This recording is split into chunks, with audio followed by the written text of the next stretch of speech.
A dream come true. You know, I've been wanting to do this for so long. Even before Star Trek Discovery was launched, I went to Alex Kurtzman and said, gotta do the spin-off, gotta do Philippa Georgiou. This is one of the most intriguing and sophisticated character who is in the dark, in the light, you know, and you never know whether she's coming or going or whether she's gonna cut your legs off. Oh my God, you just saw them. They are unbelievable, starting with Omari and then Sam Richardson and Robert, Sven from South Africa. They were like a really little United Nations there because they came from all around the world, globally. And Humberly, it was really, really fun to come together with a completely new cast, a new lot of misfits, and see how we all can bond or not, or we end up killing each other instead of other people. But the fun that we had on set, because Tunde, he really encouraged most of us. Some of them, some like Sam in particular, like Sven, like Rob, like every one of them, Kacey, they're very good at improv. They're very good at surprising you with, and I'm like old school. Okay, hang on guys, I do by the book, okay, whatever my writers tell me, that's what I'm doing. So I stand there in awe and give them dirty looks. Of course, you know, he's not going to just have the fun making us do things. No, we made him do things as well. I'm so excited. This is actually my first red carpet premiere for a film I've been in because I haven't been able to attend other ones. And it's a big deal because it's Star Trek, which was filmed in my home city of Toronto, but we're in New York. I mean, it's so cool. What can I say? Yeah. I know. I mean, so when I started acting back in 2018, one of my very first movies was Kacey Rohl, and we kind of played this like frenemies that had to kill this like giant warthog because it was killing all of our friends. You know, casual. Yeah. Yeah. Amazing. I was in the production office, and when you're there, you know, doing like your clearing, like you're signing contracts and all that, there's a wall of headshots. And I instantly recognized like 3 people, and Kacey was one of them. And I instantly took a selfie with it and sent it, and in all caps, I was like, oh my God, we get to work together again, and you're freaking Garrett. Like, it was just unreal. I was so proud of her, and it just makes you feel like the world is so small. It's a big, giant world, but really, when you do projects like this, and as an artist, like, you do get to work with great people, but to work with them again, special. It's always the behind the scenes. I will tell you that, because working, fun. You know, fun, we get to improvise and all of that. But there's so many in between scenes where like we're yelling cut, we're waiting for them to set up the next shot, and we're all just there in cool outfits, in cool hair and makeup. I remember this one time, Omari got a radio and he started playing music, and we all started having a dance competition. And I have footage of all of it. We all gave our best moves, and it was so fun. I was like, I love all these humans. And those moments in between, honestly, they'll live on forever, because yes, we have the movie immortalized forever and we get to see ourselves, but the memories attached to them are something that the audience will never see, but we get to, you know, always remember them, and it's so special. There's a group chat. It's still going strong. 1 year later, we're always like, happy birthday, look at this funny meme, like, yo, are we excited for press? Like, it's cool to have that. It is so much fun to see a film that is so like quick action humor, and I think what makes it special is every single person that was cast really plays their role so well. We are surrounded by excellence, obviously being led by our queen Yeoh. She's so playful, she took risks, she really made us feel like a part of the family right away, so that really made it easy for the rest of the movie to take place. So I miss it. Take me back. Yes. A little sequel moment? Why not? Yeah. Spoilers? How dare you? How dare you? There's no spoilers. Enjoy it. Be patient. Be patient. That's a lot. I mean, to my cast and crew, I'm just so grateful that you said yes to me and that I get to work with you guys, and I hope that we are friends forever and ever and ever. And to the fans, I mean, I'm just so honored to be a Deltan and bring that back. You know, we haven't seen a lot of us in the universe, so I hope that you enjoy my rendition of a Deltan. Unreal, unreal. Like I was just saying, you know, being in the Star Trek universe has been such an unbelievable dream come true.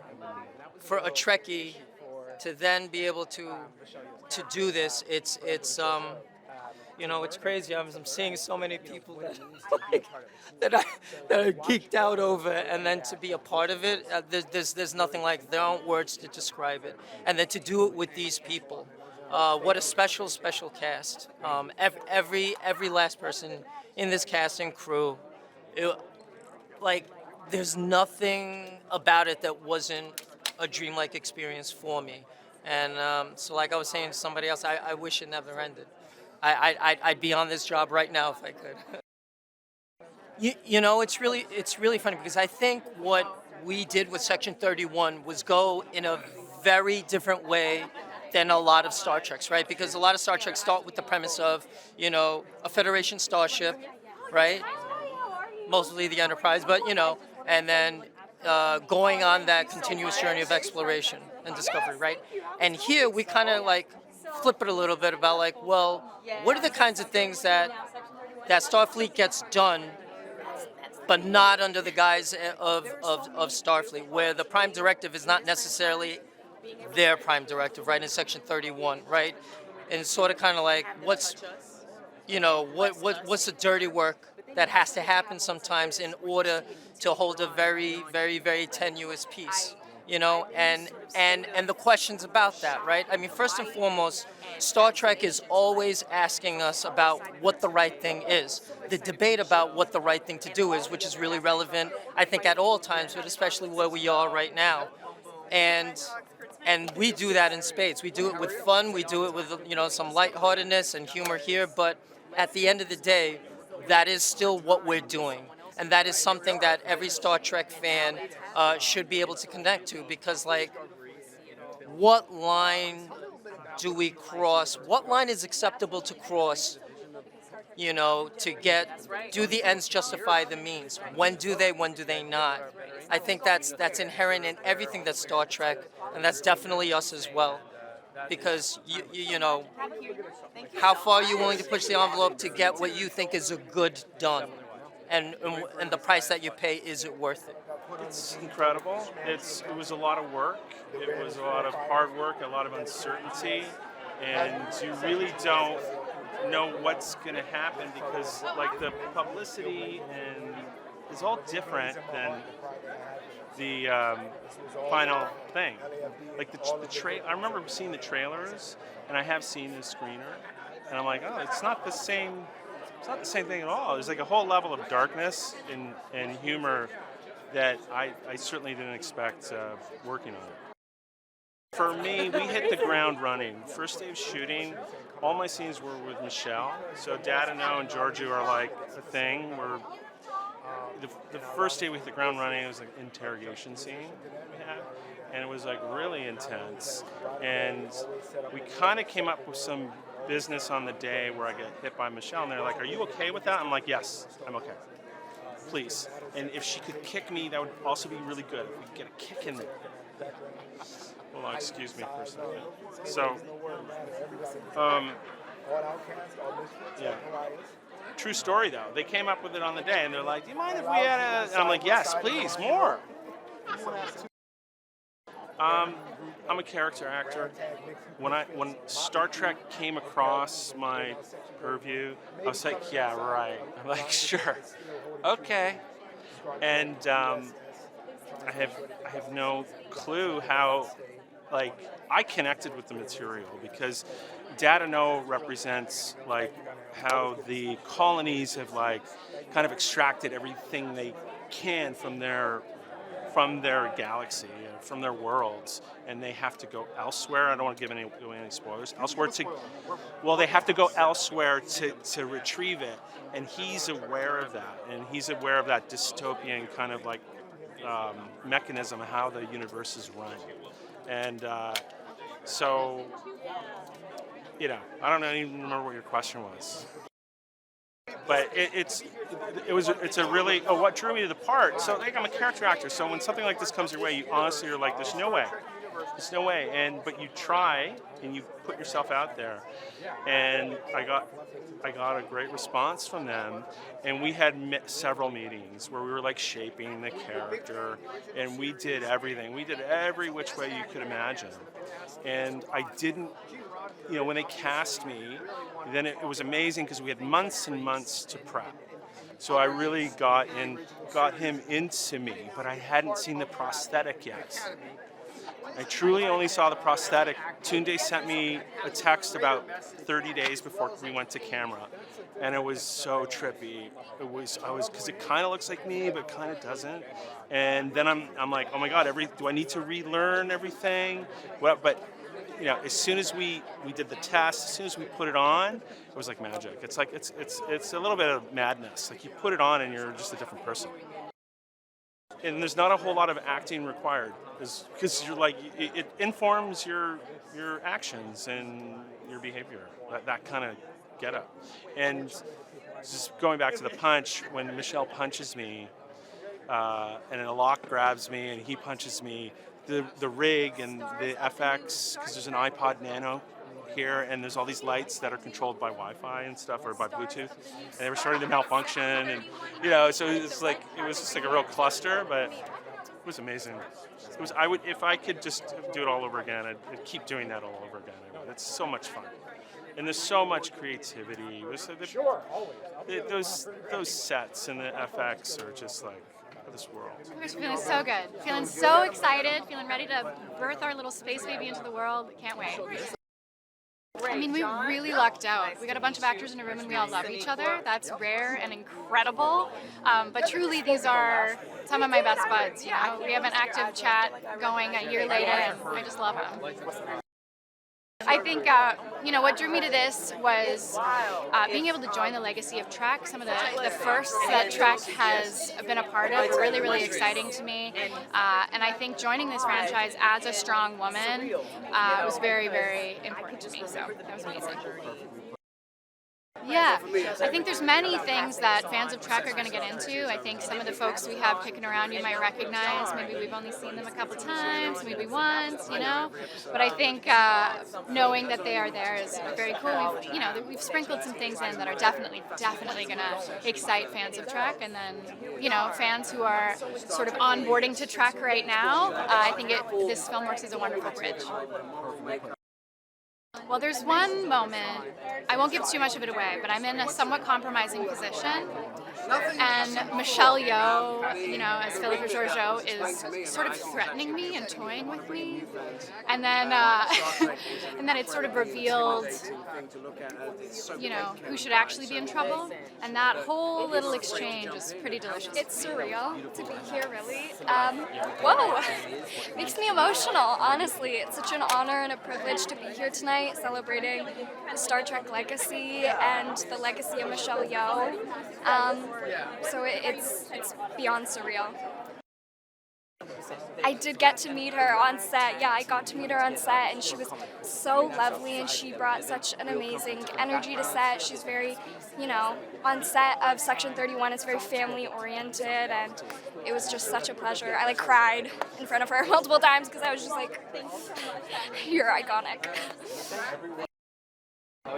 Honestly, all of it, but also I've known Humberly, who plays Melle, prior to filming, and the first time that we ever met, we were like, one day we'll work together, and then so finding out that we both got a part in Section 31 was such a wonderful surprise, and it's just such a blessing, honestly.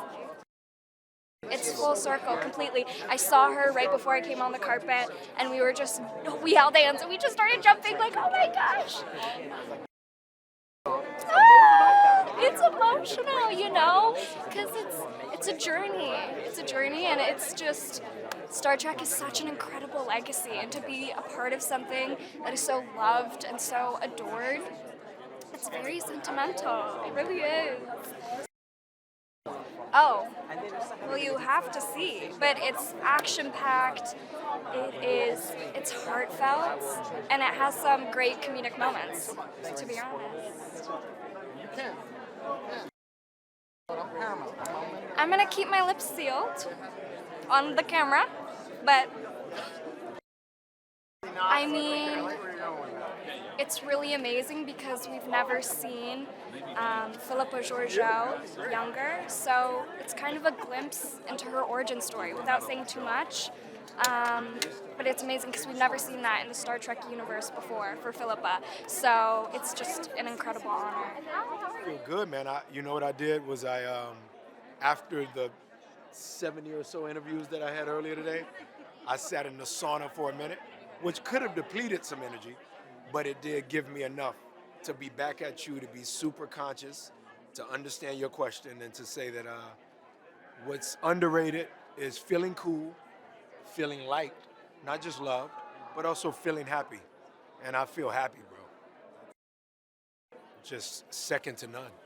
And it's hard for me to say, because as you know, it's a 20-plus year career, and I've had some amazing castmates in this beautiful New York, as you know, having worked on a massive or a small show, whatever you want to make it, I make it massive. But yeah, it's an amazing reality to be able to come on set and by maybe day 3, to have everybody's not just name down, but their birthdays down, maybe charge it to my photographic memory, but then to learn who they are as people. We jumped in that rapport bath and came out having hellified chemistry. All of us, individually, have our own conversations, and then collectively, we all benefited from that. Pretty amazing, bro. I love these guys. The threads are still happening. The big beam me up, Scotty, it's how you be knowing? Because of that thing, right? The thing. That part. That's beautiful. I appreciate you, man. It just feels like not only Alex Kurtzman and Tundi and Michelle asked me to join, but equally Avery Brooks and LeVar Burton said, come hang out. Nichelle Nichols said, come hang out. Persis, right? Woman of color equally, who, of course, displayed with William Shatner the first interracial kiss that we ever saw on screen. It feels like they all knocked on the door, and I said, okay. Pretty excited. I'm a big Star Trek nerd, so I'm excited to see this. It sounds really cool, and I love her too. So it's like, but I'm very excited. I love the whole thing. Well, I'm a big fan of the show since I was a little kid, and the villains. I'm a real villain in it. The villains are some of the best things about it. So actually, for me to be a Star Trek bad guy was even better than that was a bonus. Yes. For sure. No, it's literally something that I can't kind of believe I'm doing it. It was sort of literally a dream come true. I mean, it's the kind of thing.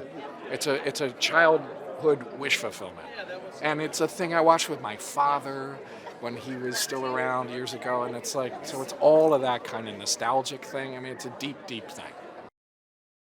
No, just, I was great seeing Michelle and seeing all these wonderful Alex Kurtzman and the director, Tunde, and everybody. I'm looking forward. I feel sad, man. Like, Star Trek's my thing. It's been my thing my whole life, and this was a really special experience for me. Like, this crew and this cast that came together, it blended in a way that I've never seen before, and it was such a joy every single day. It didn't matter how hard it was every day. It didn't matter how long we were shooting. It didn't matter how uncomfortable we were in the suits or shooting in the freezing cold. It was just every day waking up and just skipping on my way to work because I was part of Star Trek. Like, it was such a joy, and here we are. And we're near the end of this process, and you know, you're hoping and praying that people will love watching this as much as we love making it, and that we get to do this again and do it many times. But right now, there is this sweet sadness of going, this is the final chapter of this chapter, you know, and I hope there's another book. Nah, look, I think the reality is, you know, I've been part of the Star Trek fandom since I was a child. I know how things go. They hated The Next Generation when it came out, and now it's everyone's favorite. They hated Voyager. They were offended that there was a black Vulcan. They were offended by a female captain. They hated DS9. They have problems with Avery Brooks and Major Kira. They were offended by Kelvin Universe, and they hated it. When you start, we know that people are going to be like, this isn't my Trek. But the thing that I've been saying all along is Trek isn't for you. Trek is for everyone. And there may not be, you may not like DS9, you might not like Voyager, you might not like TOS, you might not like Section 31, but you don't gatekeep it from the other people who do. And we are making a Trek for other people, for new people, to bring new audiences in. And I guarantee you that if you give it a chance, even if you're a hardcore Trekkie like me, if you're really, really into it and you give this a shot, you will love this as much as we love making it. Trek has always been a small fandom. It ain't Star Wars. It ain't Harry Potter. It doesn't have the millions and millions and millions of people around the world. It's a small, really passionate, really, really passionate fan base. But I speak to kids these days and they don't know what it is. They don't know what Star Trek is. And I find that to be the saddest thing in the world, because for me, the more people that watch Star Trek, the better the world gets. You know, it teaches you about morality. It teaches you about kindness. It teaches you about non-judgment. And so for me, what they should expect if you're coming to watch this is you should expect, if you know Trek, this is still Trek. But understand that we're also making something new, something fresh, something to try and bring new people in and then be able to go to them, hey, if you like Section 31, here's TNG. You know, here's disco, here's all these other things. It's an intimidating thing, Star Trek. There's so much of it. And if we can get a whole new audience to come in with this film, and then we share the love that we have and that moral imperative, that prime directive of what Star Trek should be, we will make the world a better place just by doing that. On my first day on set, which was the second day of shooting, we're on the Section 31 spaceship, and I've always wanted to be on a starship. And I'm sitting up there pressing boop, boop, boop, boop buttons and pretending I'm in space. You know, there's black drapes with the lights on it, and you're looking out and going, oh, it's fake space. And just having a moment within myself, just really going, wow, I cannot believe I'm filming I can't believe I'm in Star Trek. Like, head blown. And I look over to my left, and Sam Richardson is going, beep, boop, beep, beep, beep, beep, beep, beep. And Liz up there going like this. And we just look at each other, and we just went,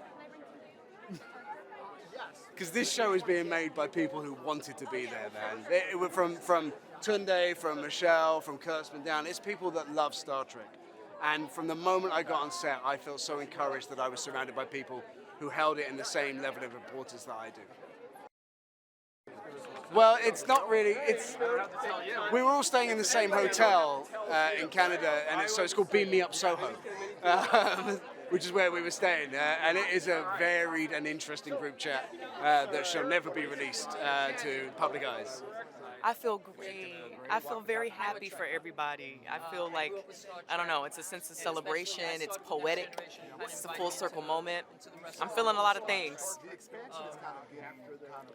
Yeah, man. Surreal. It feels surreal. That's what I've been talking about. You know, you have this sense of pride, also just this sense of wonder and fascination, and then celebration, like I was saying, because I'm so proud of everybody. I'm so proud of Tunde and Michelle Yeoh and Alex, you know, Kurtzman and the rest of the cast as well, because we talked a lot when we were doing Discovery about how this is only for a time, and then we're going to pass it on, and someone else is going to have to take care of this heirloom. And now here they have, and it's really beautiful to be here, and it's really, I don't know, it's kind of wild. It's kind of wild. It's kind of wild. Yes. No, I'm super excited to see, you know what, of course I'm excited to see Michelle. I'm excited to just see the totality of Tunde's work, and, you know, and the writers as well, Craig Sweeney and the rest of them. But I'm also excited to see how this cast relates to each other. I'm really excited to see that synergy. Oh man, I love y'all. I love y'all. Congratulations. You're beautiful.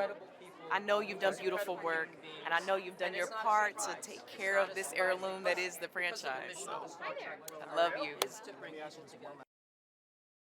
I think my favorite part of being a part of this is the constant reminder of how how impactful Thank you so much. storytelling can be. Because we know that, we say that, we're like, oh yeah, stories change lives. Like, but being a part of this, franchise, you get to see it for real. It's like, oh, okay, let me show you that that this is true. Let me show you these people who say their lives will never be the same again. Allow me, and I guess suppose this is God talking, this is Jesus talking. Allow me to introduce you to people who are not the same because of this franchise, the stories, and because of you and your work, right? Let me show you my glory real quick. That's my favorite part. Excited, overwhelmed, and held, deeply held. Yeah.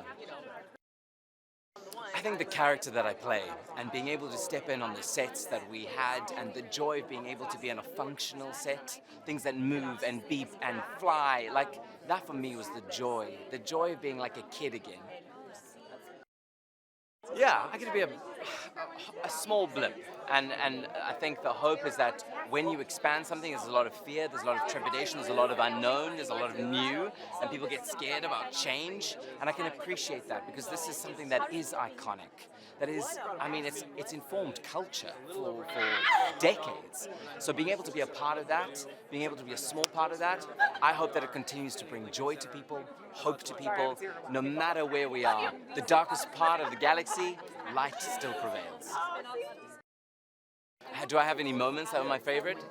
I mean, so many. I think the big thing that I take away from this is like, we are a family, both on and off screen. Like, we spend so much time together, and I've worked a lot with a lot of cast, and there is something special about this. We went to do karaoke, we had dinners together, we had parties together, we watched the Oscars together. So like, the point is, we spent time off screen.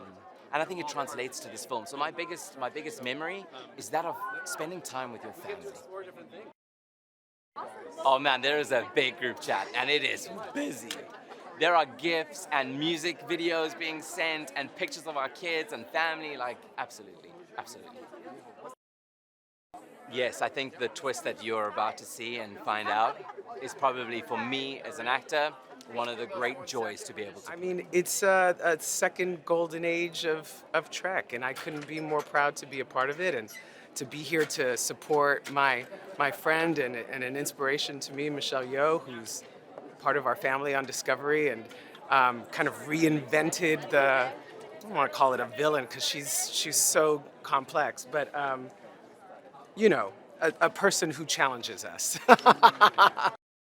I think for me, you know, I would be remiss if I didn't say how we expanded the universe, how we also expanded the universe within the show, right? Inclusivity of LGBTQ people and having them be a part of the story, of the team that actually solves our problems and saves the galaxy. There's something to be said about the empowerment that sends, that message of empowerment that sends to people, especially in this moment. I mean, I saw the trailer because I did present the movie at Upfront, so I saw, you know, a little sneak peek. It looks great. And you know, our Tunde, who is our director, our producing director in Toronto on Discovery, is our director here in this movie, and so I'm very proud of his work as well. And so much of our crew on Discovery worked on this movie.